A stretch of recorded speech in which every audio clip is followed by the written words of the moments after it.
Hello and welcome back. I'm the Jersey Connoisseur, and today I will be breaking down Group C, which features Austria, Netherlands, North Macedonia, and Ukraine.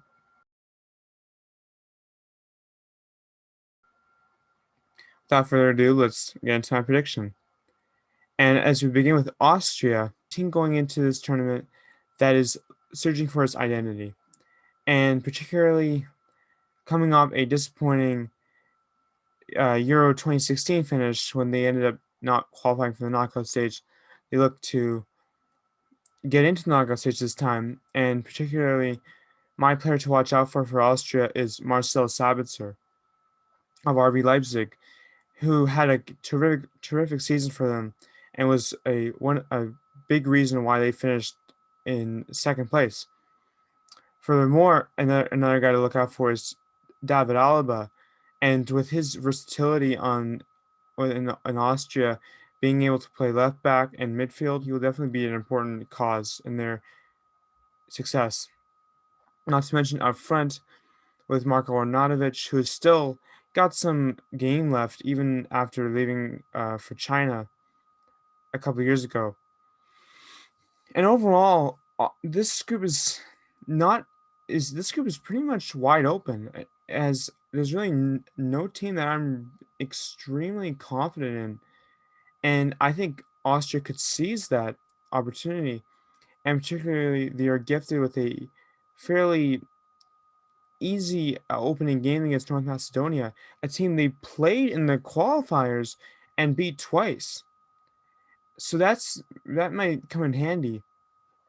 And as a result, I am going to give Austria second place in Group C because I feel like they're a their overall well balanced team compared to Netherlands, which I'll get to next.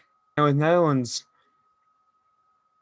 obviously going into this tournament it's just a success to qualify, as the past few international tournaments have been hard to come by, having failed to qualify.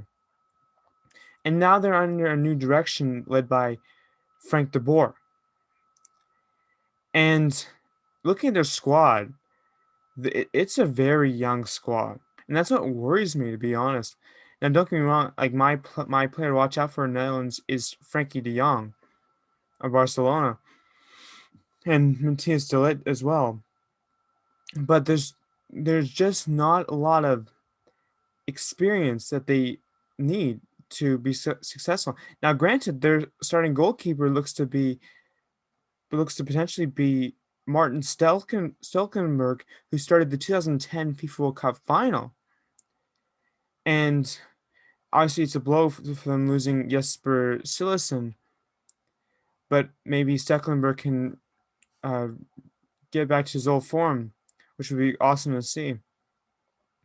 But I don't know if I don't really know where they're really trying to do in Netherlands, and I really have no faith in Frank de Boer as a manager.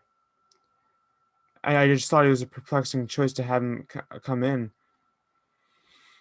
And overall, I think that Netherlands will disappoint in the group stage and finish third in their group, which would be incredibly disappointing considering this is not that difficult of a group. Not to mention their European qualifying did not offer a lot of optimism in terms of how they will succeed in this tournament.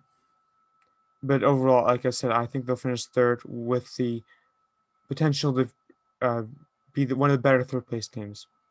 Next up is North Macedonia, a team I never thought would qualify for this tournament, but I'm very glad to see them being given an opportunity, as they qualified through being one of the lesser UEFA Nations League teams to have made it, and deservedly so. They're a they could have qualified in any other year, and actually have some very decent players at their helm, and particularly my player to look out for in this tournament is Alif Elmas of Napoli, as he's a up and coming youngster who should play invaluable part if they want to be uh, successful. But like with Netherlands squad, they also do not have a lot of experience, and outside of their veteran Grigory Pandev, they they don't have a lot of quality, and I think that will show as I think they have the potential to be demolished by any teams that they face, and it's just the inevitability of playing against top teams in Europe, and ultimately I think it will show, and they will finish fourth in their group, but they'll put out a valiant effort in their short stint at the tournament. And last but not least is Ukraine. Coming into this tournament, Ukraine is definitely not talked about enough.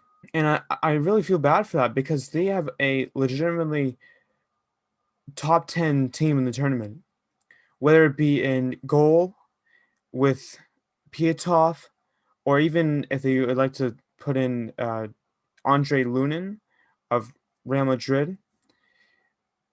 Everywhere on there's no position that they're weak at, and I think that their success in the qualifiers, having finished first in their group over Portugal, is no slouch to be at all. And particularly, I've loved what on manager Andrei Shevchenko has done with this team, and particularly my players to look out for in this tournament for Ukraine is Malyanovsky of Atalanta, as he had a very good year for Atalanta and propelled them to finish in top four in Serie A.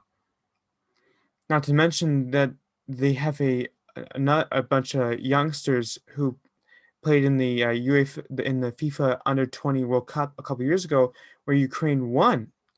So that will really come in handy. And I think overall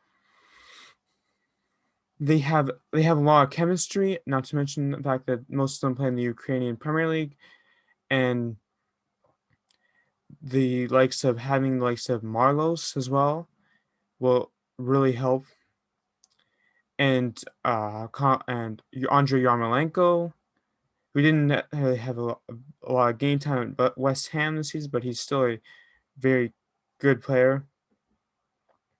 And overall, Ukraine will wipe the floor, in my opinion, in this group, and will finish on top in first place.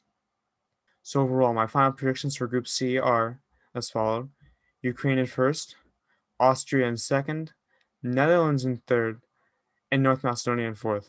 Tell me your predictions for Group C in the comments below. Anyway, join me next time as I break down Group D, which features Croatia, England, Czech Republic, and Scotland. See you next time.